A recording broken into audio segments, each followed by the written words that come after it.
நல்ல கைஸ் நான் ஒரு விஎஸ் பேசுகிறேன். இன்றைக்கி நம்ம பார்க்க போகிற சீரிஸோட நேம் வந்து டோகோனியா சீசன் 1 எபிசோட் 2 தான் இன்றைக்கி நம்ம பார்க்க போகிறோம். அதனால் நீங்கள் நம்ம சேனலுக்கு புதுசாக இருந்தீங்கன்னா உங்களால் முடிய சப்போர்ட் நம்ம சேனலுக்கு சப்ஸ்கிரைப் பண்ணி சப்போர்ட் பண்ணுங்கள். அது மட்டும் இல்லாமல் அது கூட இருக்க பெல்லைக்கன் உங்களுக்கு வச்சுக்கோங்க. அப்போ தான் நான் போகிற அடுத்த வீடியோ உங்களுக்கு நோட்டீஸ் வரும். வழக்கம் போல தான் இந்த எபிசோட பிரமாதமாக இருக்க போது முடிஞ்ச ஸ்கிப் பண்ண பொறுமையாக பாருங்கள். கடைசியில் ஃபைட்லாம் இருக்குது, உண்மையிலேயே நல்லா இருக்கும். ஹீரோ தன்னுடைய பவர் ஃபுல்லாகவே வெளிப்படுத்துவான். உண்மையிலேயே சூப்பராக இருக்கும். முடிஞ்ச ஸ்கிப் பண்ண பொறுமையாக பாருங்கள். சரி வாங்க நம்ம கதை போகலாமா.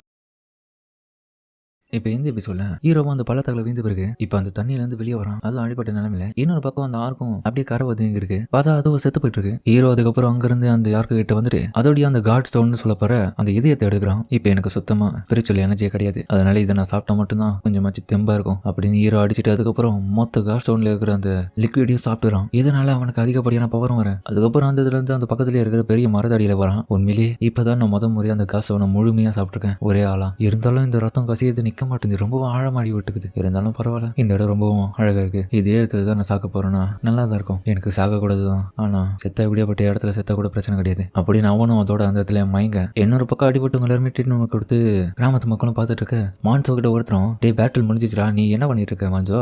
அப்புறம் உங்ககிட்ட புதுசா வந்த பையன் ஒருத்தர் இருப்பான், எங்க அவன் சோகமா இருக்கிறத பார்த்துட்டு சரி சரிடா எனக்கு புரியுது, நீ நிம்மதியா தனியாரு. அவன் உன்ன பக்கம் ஃபீல் பண்ண ஆரம்பிக்கிறான். மான்சோவும் நைட் டைம்ல அந்த நிலா வெளிச்சத்துல அந்த மரத்துக்கு அடியில பார்த்தா ஏதோ கல்வெட்டெல்லாம் செதுக்கி வச்சிட்டு இருக்காங்க. அதெல்லாமே பயங்கரமா ஜொலிக்க. அதுக்கப்புறம் மறுநாள் காலையிலேயே ஹீரோவும் பார்த்தா திரும்பவும் கண் வைக்கிறான். அட கடவுளே, நான் இன்னும் சாகலையா? நான் இன்னும் உயிரோட இருக்கேனா? எனக்கு பயங்கரமான அடிபட்டு இருந்துச்சு. என்ன இது அடிபட்ட இடத்துல எந்த விதமான காயமும் காணா, ஃபுல்லா ஹீல் ஆயிட்டு இருக்கு. எப்படி இது நடந்திருக்கும்? ஒருவேளை அந்த ஆர்கோடிய கார் ஸ்டோன் ஃபுல்லாவே நான் சாப்பிட்டதுனாலயா? நான் நினைச்சு கூட பார்க்கல. ஒரு நாள் நைட்ல நான் தூங்கி இருக்கும் போதே ஃபுல்லா ஹீல் ஆயிடுச்சு. ஆமா என்ன இதுன்னு சொல்லிட்டு அதுக்கப்புறம் அந்த கல்வெட்டெல்லாம் பார்த்துட்டு இருக்கான் ஹீரோவும். ஏதோ நேஸ்ட்ராலஜில எழுதிருக்க மாதிரி இருக்கே, இல்லை யாரோடைய கலரையா இது இருக்குமா? சரி ஃபயர் மேஜிக்கை பயன்படுத்தி இது எல்லாமே என்னன்னு விளக்கி பார்ப்போம் அப்படின்னு செடிகள்லாம் எரிக்கிறதுக்காக ஹீரோவும் பார்க்க தக்காளி அவனும் ஃபயர் பவர் யூஸ் பண்ணுவான். அது பயங்கரமா இருக்கும். அப்படியே தூரத்துல வந்து வியூவான். டேய் என்னடா இவ்வளவு பவர் ரிலீஸ் பண்ற, எப்படி இவ்வளவு பவர் வந்துச்சு? அதுக்கப்புறம் தண்ணியில் தன்னுடைய முகத்தை பார்த்தா டிவைன் ட்ரஸ்ட் இருக்கு. இதுதான் அந்த டிவைன் ட்ரஸ்டா? இது கார்டியன் பேரியருக்கான சிம்பிள் ஆச்சு. என்னடா இது மறந்துருச்சு. அதுக்கப்புறம் அந்த கல்வெட்டுக்கிட்டே இரவும் போக என்னவா இருக்கும் இது? இதுக்கு முன்னாடி இந்த மாதிரியான வார்த்தைகள் நான் இருந்து பார்த்ததே இல்லையே. சரி அதை பத்தி நான் ஏன் கவலைப்பட்டு இருக்கேன்? இந்த இடத்துல கிளம்பி மற்றவங்களை பார்க்கறதுக்காக போகணும். இப்போதைக்கு நான் அந்த guardian of the bearer divine trust வச்சுட்டு இருக்கேன். இந்த விஷயம் அந்த அளவுக்கு யாருக்கும் தெரியாம பாத்துக்கணும். இருந்தாலும் என்னால இதை தாண்டி போக முடியுமா மேல அப்படின்னு ஹீரோவும் போகும்போதே ஒரு பாறையை பிடிக்கிறான். அப்படியே நசிய விட்டுறான். அந்த கீழே அவனை விழான்னு போக அடுக்கடவே என்ன இது, இந்த ஸ்டோன் என்ன இவ்வளவு சாஃப்டா இருக்கு? ஹீரோவும் நசுக்கும் போது அந்த பவர் அவனுக்கு வர, ஓ இதுதான் அந்த பவரா? அதுக்கப்புறம் திடீர்னு அந்த இடத்துல ஒரு வாய்ஸ் போ அப்படின்ற ஒரு வாய்ஸை கேட்டுட்டு ஹீரோவும் அந்த வந்து ஜம்ப் பண்ணி மேல வந்துடுறான். அடேங்கப்பா வந்துட்டேனா? ஹீரோவும் போறதுக்கு முன்னாடி அந்த மரத்தை பாக்குறான். ஹீரோவும் கொஞ்சம் கூட எதிர்பார்க்கல, இந்த மாதிரியான பவர் ரொம்பவும் அற்புதமா இருக்கு. இது ஒரு ப்ரொடெக்ஷன் மாதிரி தான். இதை பயன்படுத்தி இதுக்கப்புறம் நான் நிறைய வேலையை பண்ணுவேன், மற்றவங்களுக்கு உதவி பண்ணுவேன். ஆனா இருந்தாலும் மற்றவங்களுக்கு இது தெரியாம பாத்துக்கணும். அதுக்கப்புறம் அந்த இடத்துல கிளீன் பண்ணிட்டு இருக்க மான்சோவும் சோகமா இருக்கேன். என்ன பண்ணிருக்கீங்க, நான் வந்துட்டேன் அப்படின்னு சொல்லிட்டு பார்த்தா நம்ம ஹீரோவும் வரதை பார்த்துட்டு அவனும் ஷாக் ஆகிறான். அதுக்கப்புறம் அவங்க ஹாப்பியா இருக்கேன். மறுநாளே அவங்களுக்கான வேலையெல்லாம் இருக்கு வயல்ல, நல்லா வேலை செய்யுங்க சொல்லிட்டு கத்திட்டு இருக்க. இன்னொரு பக்கம் பார்த்தா நம்ம ஹீரோ அவன் பாட்டுன்னு வேலை செஞ்சுட்டே இருக்கான். மற்றவங்களாம் ஹீரோ கிட்ட டே காய் போதும்டா, நீ ஏன் பாரு எவ்வளவு வேலையை முடிச்ச, எப்படி உனக்கு இந்த அளவுக்கு ஸ்டாமினா இருக்கு பாரு, எவ்வளவு முடிச்சிருக்கு. என்னது நானே இது எல்லாத்தையும் முடிச்சேனா, எப்படி இந்த அளவுக்கு நான் பண்ணிருக்கேன்? அதுக்கப்புறம் ஹீரோ வந்தது வந்து அந்த தண்ணியை பார்க்க அடக்கடவுளே என்னோட டிவைன் ட்ரஸ்ட் என்ன விசிபிள் இல்லை. சரி அப்பனா தேவையான நேரத்தில் பயன்படுத்தும் போது அது வெளியே வருமோ? அதுக்கப்புறம் மரத்து கடையில் உட்காந்துட்டு இருக்கவும் மற்றவங்க எல்லாரும் கேட்கறாங்க, உங்ககிட்ட ஏதோ சரியில்லடா, இன்னைக்கு நீ ஏதோ ஸ்ட்ராங்கா இருக்க மாதிரி தெரியுது. ஏன்னா எல்லா வேலையும் நீ தான் முடிச்சேன் இன்னைக்கு அதிகமா. ஆமாமா அது என்னன்னா ஆக்சுவலி நான் ஃபுல் காஸ் ஸ்டோன்ல நானே குடிச்சிட்டேன் ஒன்று. என்னது? ஆமா பானியா வில்லேஜ்ல நடந்த சண்டையில ஒரு ஆர்க்கு வந்து என்ன துரத்தி பண்ணிடுச்சா ஃபாரஸ்ட்ல, அது கூட எப்படியும் நான் சண்டை போட்டு இருக்கும் போது அதுகிட்ட இருந்து காசு ஒன்று நான் எடுத்து சாப்பிட்டுட்டேன். ஓ இது எல்லாமே நீ தான் பண்ணியா? ஆமாமா இருந்தாலும் எனக்கு பயங்கரமா அடிபட்டுச்சா, அந்த அடி எல்லாமே காணும். அதுக்கப்புறம் என்ன இருந்தாலும் இப்போ நீ ரொம்ப ஸ்ட்ராங் தான்டா அப்படின்னு மான்சோவும் சொல்ல. என்ன சொல்றீங்க? ஆமா காஸ் ஸ்டோன் இவன் பயன்படுத்தினால இதுக்கப்புறம் இவனும் ஒரு பயங்கரமான பவர்ஃபுல்லான ஆள் எல்லாம் வில்லேஜ்ல இப்போ இவனுக்கு இருக்கிற எபிலிட்டியை பயன்படுத்தி மற்றவங்களுக்கு உதவி பண்ணலாம் அப்படின்னு அவங்க ஸ்மைல் பண்ணி பேசிட்டு இருக்க. இன்னொரு பக்கம் பார்த்தா ஒரு பொண்ணு இந்த விஷயத்தெல்லாம் பார்த்துட்டு இருக்கா. அதாவது நம்ம ஹீரோவை தான் பார்த்துட்டு இருக்கா. அப்ப வேற ஆளுங்களும் எல்சா அங்க என்ன பார்த்துட்டு இருக்கா, வேலை நடக்கட்டும், நீ யாரையும் அந்த இடத்துல பார்த்துருக்க போல, அதெல்லாம் கிடையாது அப்படின்னு அவங்களுக்கு கிளம்புறதுக்கு அப்புறம் பார்த்தா ஜோசின்ற ஒரு லேடி காமிக்க எல்லா ப்ரிப்பரேஷனும் நடந்துச்சா, எல்லாரும் தயாரா இருக்கு, கவலைப்படாதீங்க, எல்லாமே பெஸ்ட்டானது மட்டும் நான் இந்த சூஸ் பண்ணி வச்சிருக்கேன், எல்லாம் தயாரா இருக்கு. அது மட்டும் இல்லாமல் இந்த இடத்துல இருந்து நம்ம அந்த இடத்துக்கு தேவையான எல்லாத்தையுமே எடுத்துன்னு போறதுக்கு கரெக்டான ஆளுங்க சூஸ் பண்ணிக்கணும். அதுவும் இல்லாமல் இந்த மாதிரியான விஷயங்கள் கிடைக்கிறதுக்காக உங்க அப்பாவுக்கு தான் நன்றி சொல்லி ஆகணும், அவருக்கு இருக்கிற சக்திக்கே இல்லை அப்படின்னு அந்த ஆளும் சொல்லிட்டு இருக்கு. அதுக்கப்புறம் ஹீரோவும் ஒரு தனியா இருக்கிற பிளேஸுக்கு வரான். பரவாயில்ல இந்த இடத்துல யாரும் இல்லை, ஃபயரை பயன்படுத்துறேன் அப்படின்னு ஃபோக்கஸ் பண்ணி ஹீரோவும் ஃபயரை கொண்டு வர ஃபயர் மேஜிக் கொண்டு வந்த இடத்துல கையில பார்த்தோம் தம்மண்டா இப்போ எரியுது. பரவாயில்ல ஒர்க் ஆயிடுச்சு. என்னோட ஸ்பிரிச்சுவல் எனர்ஜியை மொத்தமாக வெளிப்படுத்தாம நான் ஃபோக்கஸ் பண்ணி வெளிப்படுத்தும் போது அது கரெக்டாக வருது. சூப்பரான பவர் தான் அப்படின்னு பார்த்துட்டு இருக்கும்போது லேடி ஜோசேவும் ஆமா இந்த இடத்துல என்ன பண்ணிட்டு இருக்க நீ அப்படின்னு பார்த்துட்டு இருக்கும்போது ஹீரோவும் நெருப்பு மறந்துறான். அதுக்கப்புறம் தன்னோட கையை மறந்துட்டு லேடி ஜோசே நீங்க என்ன பண்ணீங்க, பரோசோடி டாக்டர் தானே நீங்க,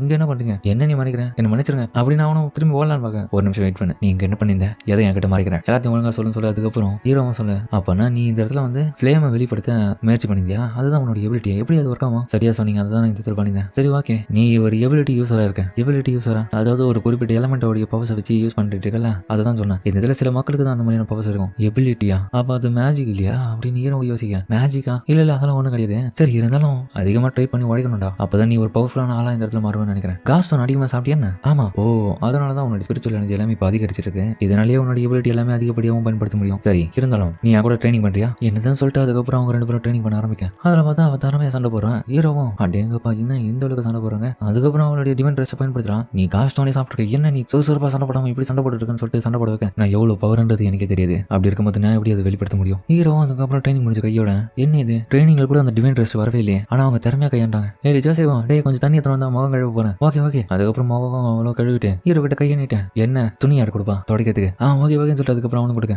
அப்புறம் ஒன்றும் இல்லை, எல்லா விதமான கார்டியன் பேரண்ட்ஸும் ஈக்குவலான சக்தியை கொண்டவங்களா இருப்பாங்களா? ஆனா இருந்தாலும் நான் இன்னமும் வீக்கா இருக்கேனே. அப்படி இருக்கும்போது நீ கேட்கிற கேள்வி தப்பு தான். அப்படிலாம் கிடையாதுங்க. இருந்தாலும் என்னுடைய அப்பா என்னுடைய பிரதர் என்னை விட ரொம்ப ஸ்ட்ராங்கானவங்க தான். அப்படி இருக்கும்போது இந்த இடத்துல வெவ்வேறு விதமான கார்ட்ஸ் ஒன்று சாப்பிட்டுட்டேன். கார்டியன் பேரியர்ஸ் எல்லாருக்குமே வெவ்வேறு விதமான பவர்ஸ் இருக்கிறதுக்கான வாய்ப்பு தான் இருக்கு. ஆனா இருந்தாலும் என்னால் முடிஞ்ச அளவுக்கு நான் ட்ரெயின் பண்ணி இன்னமும் ஸ்ட்ராங்காக ஆசைப்படுறேன். என்னோட ட்ரைனிங்ல இன்னமும் நிறைய லேகிங் இருக்கு தான் செய்யுது. ஆனா இருந்தாலும் நீங்க போற இந்த சண்டைக்கு உங்களுக்கு ட்ரைனிங் எல்லாம் போதும் தான் எனக்கு தோணுது. அப்படிலாம் கிடையாது. ஒரு ஃபீமேலாம் கார்டியன் பேரியரா இந்த பேட்டில் சண்டை போட முடியாது யாரும் சொல்லக்கூடாது. அந்த ஒரு நிலைமைக்கு நான் இன்னமும் பவர்ஃபுல்லா மாறணும். என்ன மன்னிச்சிருங்க. அதுக்கப்புறம் ஒரு சவுண்டும் கேட்க அட கடவுளே ஆல்ரெடி டைம் ஆயிடுச்சு போல. அவளும் அந்த கிளம்புறதுக்கு முன்னாடி சரி நான் மாசம் இந்த வந்து ஒரு கல்லறையை கிளீன் பண்றதுக்காக போவேன். நீ என் கூட வரணும் காய். நான் கூட வா. ஆமா அது ஏடன் வில்லேஜுக்கு வெளியில இருக்கு. நான் அரேஞ்ச் பண்ற ஆளுங்களை கூட நீயும் வந்துரு. ஓகே நான் அதுக்கப்புறம் அவனு சொல்ல அதுக்கப்புறம் எல்லாரும் ஒன்னா கிளம்பிட்டு இருக்காங்க. அப்புறம் வரும்போது ஹீரோ கிட்ட ஒருத்தனை கேள்வி கேட்கறான். என்னடா ரூம் எல்லாம் கேள்விப்பட்டேன் லேடி ஜோசேஃபை உன்னை எஸ்கார்ட் பண்ண சொல்லி கேட்டாங்களாமே, நான் அந்த அளவுக்கு அவங்க கூட க்ளோஸ் ஆயிட்டியா? ஆமா எல்லாரும் அவனை ஒரு மாதிரி பாக்குறானுங்க. எப்பூரா நீ இந்த அளவுக்கு க்ளோஸ் இருப்ப? இந்த வில்லேஜ் வந்து மலோஜ் ஃபேமிலி தான் இதுக்கு முன்னாடி பயன்படுத்திருந்தாங்க. ஆனா டம்மி உடைய ரிப்பீட்டடான அட்டாக்னால அதுக்கப்புறம் இந்த இடத்த விட்டு நாங்கள் கிளம்பிட்டோம். இதனால எந்த விதமான பராமரிப்பும் இருந்தாம இந்த இடம் வந்து ரொம்ப மோசமான நிலைமைக்கு போயிடுச்சு. பட் இருந்தாலும் இதுக்கப்புறம் மாசம் வந்து இந்த இடத்துல ரீபில்டிங் பண்றதுக்காக அப்போ ஆளுங்க வரது மட்டும் இல்லாம இந்த கிரேவை திரும்பி பயன்படுத்த ஆரம்பிக்கணும் அப்படின்னு சொல்லிட்டு எல்லா விதமான கதைகளும் அவர் சொல்லிட்டு இருக்க. அதுக்கப்புறம் லேடி ஜோசேவும் சரி என்னுடைய சின்ன இறங்கலை நான் பண்றதுக்காக போறேன் அப்படின்னு அவங்களும் சொல்ல. அப்படியா இறங்க நானும் வந்துடுறேன் அப்படின்னு சொல்லிட்டு எஸ்கார்ட் பண்றதுக்காக அந்த பெரிய மனுஷனும் போனான்னு பார்க்க. ஆனா லேடி ஜோசேவும் இல்ல இந்த பையன் எனக்கு எஸ்கார்ட் வரணும் என்னது நானும் சொல்லிட்டு அதுக்கப்புறம் அவங்களும் போக அங்க போனா அந்த இடத்துல பூக்களும் நிறைஞ்சிருக்கேன். லேடி ஜோசேவும் உட்காந்து தியானத்தை பண்றாங்க. என்ன பண்றீங்க நீரும் கேட்க அமைதியை கவனின்னு சொல்லிட்டு அதுக்கப்புறம் அவங்களும் அந்த பூக்களையே கொஞ்சம் கண்ட்ரோல் பண்ண ஆரம்பிக்கிறாங்க. தன்னுடைய பவர்ஸை பயன்படுத்தி இந்த இடத்துல இறந்து போயிருக்க அவங்களுடைய ஆன்மா வந்து சாந்தி அடைத்துக்காக இது மூலியமா அவங்க கம்யூனிகேட் பண்ற ஒரு விஷயத்தை அவங்க கிட்ட வெளிப்படுத்த. இந்த இடத்துல இருக்க காட்ஸ் எல்லாமே அவேக்னிங் ஆகணும். நம்மளுடைய வில்லேஜுக்கு பாதுகாப்பு தேவை. என்ன நானும் இன்னமும் வீக்கா இருக்கிறதுனால எனக்கு அவங்களுடைய சக்தி கிடைச்சா நல்லா இருக்கும்னு சொல்லிட்டு தான் மெடிடேஷன் பண்றேன். அதுக்காக தான் இந்த இடத்துல மாசம் வந்து இந்த கிரேவ்ல வந்து நாங்க நிறைய விதமான சடங்குகளை செஞ்சுட்டு போயிடுவோம். அவங்களுக்கு மரியாதை செலுத்துறது மட்டும் இல்லாம அவங்க கிட்ட நான் வேண்டி என்னுடைய பவர்ஸ் எல்லாம் கேட்பேன். என்னதான் அதிகப்படியான காட்ஸ் சாப்பிட்டாலும் ஸ்ட்ராங் ஆகணும் அதுக்கேற்ற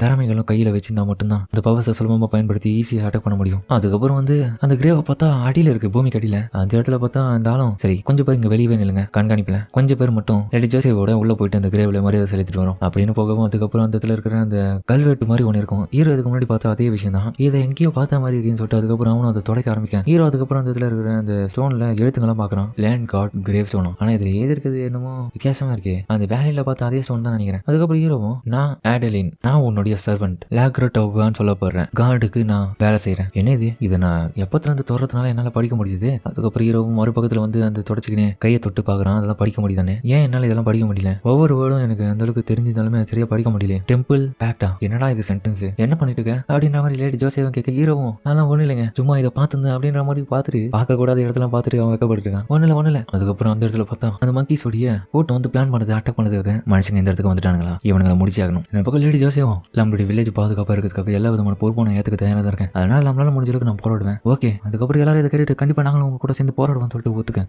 ஓகே கார்டியன் பேர் தான் எல்லா விதமான ரெஸ்பான்சிபிலிட்டி ஏத்துக்கணும். பட் இருந்தாலும் என்ன பத்தி என்ன என்னுடைய லேண்ட் என்னுடைய கார்டு அது என்னவா இருக்கும் எல்லா விதமான ரெஸ்பான்சிபிலிட்டியும் நான் ஏத்துக்கிறேன். அதுக்கப்புறம் மங்கி சொல்லி கூட்டு இந்த இடத்துக்கு அட்டாக் பண்ண வந்துருச்சு. வாங்க இந்த இடத்துல போயிட்டு அட்டாக் பண்ணுவோம் சொல்லிட்டு அதுக்கப்புறம் அவங்க எல்லாரும் தயாராகிட்டு போக எல்லாம் அட்டாக் பண்ண தயாராங்கன்னு சொல்லிட்டு வெளியே ஒருத்தரும் கத்திட்டு இருக்கும் போது மாந்தோ எங்க பேர் லேடி ஜோசேவை நீ பாதுகாப்பா இந்த இடத்துல கூட்டு போயிடு வச்சு எல்லாத்தையுமே நாங்க இந்த இடத்துல பாத்துக்கிறோம். இது நான் இந்த இடத்துல போக மாட்டேன். நான் உங்க கூட ஃபைட் பண்ண போறேன். ஆனா உங்களுக்கு எந்த விதமான பேட் எக்ஸ்பீரியன்ஸும் கிடையாது. நீங்க இந்த மாதிரிலாம் சண்டை போடக்கூடாது. நீங்க முக்கியமான ஒருத்தர் இந்த இடத்த விட்டு கிளம்புங்க. இருந்தாலும் மான்சோ வந்து சரி வாங்க போயிடுவோம் அப்படின்னு கூட்டம் போலாம். பார்க்க அந்த மங்கி சேர்ந்து தீவிரமா அட்டாக் பண்ண ஆரம்பிக்குது. எல்லாமே உங்களை சுத்தி வளைச்சிடு. ஒரு பக்கம் ஜோசே லேடிக்கு முன்னாடி ஒண்ணு இருக்கு, இன்னொரு பக்கம் ஹீரோவும் அங்க பாருங்க இன்னொன்னு வருது அப்படின்ற மாதிரி பார்த்துட்டு இருக்கேன். இப்போ ஜோசே வந்து எல்லா விதமான ரெஸ்பான்சிபிலிட்டி ஏத்துக்கணும் நானே இவங்களை முடிக்கணும்னு சொல்லிட்டு அவ்வளவு முன்னாடி போயிட்டு அட்டாக் பண்ணலாம் பார்க்க அவளுக்கு கொஞ்சம் பயமா இருக்கு. இருந்தாலுமே அந்த மங்கி வந்து இவ்வளவு அட்டாக் பண்ணலாம் பார்க்க கரெக்ட் டைமிங்ல ஹீரோவும் உள்ள வந்து ஒன்று தடுத்து காலி பண்றான். அதுக்கப்புறம் இன்னொன்னு வரேன் அதுங்கிட்ட இருக்கிற வெப்பனியை பயன்படுத்தி அதையும் போட்டு தள்ளுறான். அதுக்கப்புறம் தன்னுடைய கத்தியை பயன்படுத்தி அதோடைய கதையை முடிக்கிறான். அந்த டைமிங்ல ஹீரோ போய் ஏஞ்சிக்கும் போது அவனுடைய டிவைன் ட்ரெஸ் தெரியும். ஜோசே வந்து இதை பார்த்துட்டு அதிர்ச்சி ஆகிறான். உங்களுக்கு ஒன்னும் ஆகல அப்படின்னு ஹீரோவும் பார்த்து கேட்க அந்த டைம் டிவைன் ட்ரெஸ்டும் இல்ல இவ்வளவு ஒன்று பக்கம் பார்த்து அதிர்ச்சி ஆகிறான். அதோட இந்த எபிசோட முடிக்கிறாங்க. சரிங்க இந்த வீடியோ அப்படி சொல்லுங்க மறக்காம இந்த வீடியோ பிடிச்சிக்கிறேன். பிடிச்சிருந்தா லைக் பண்ணி நம்ம சேனலுக்கு சப்ஸ்கிரைப் பண்ணி சப்போர்ட் பண்ணுங்க. பண்ணுங்க. அது மட்டும் இல்லாமல் அது கூட இருக்க பெல்லைக்கன் ஆன் வச்சுக்கோங்க. இப்போ நான் போகிற அடுத்த வீடியோமே உங்களுக்கு நோட்டீஸ் வரும். வழக்கம் போல இந்த விஷயம் பிரமாதமாக இருக்கும். முடிச்சிருக்கா ஸ்கிப் பண்ண பார்த்துருப்பீங்க நம்புறேன். சரிங்க, சமயத்தோட இந்த வீடியோ முடிச்சுக்குமா.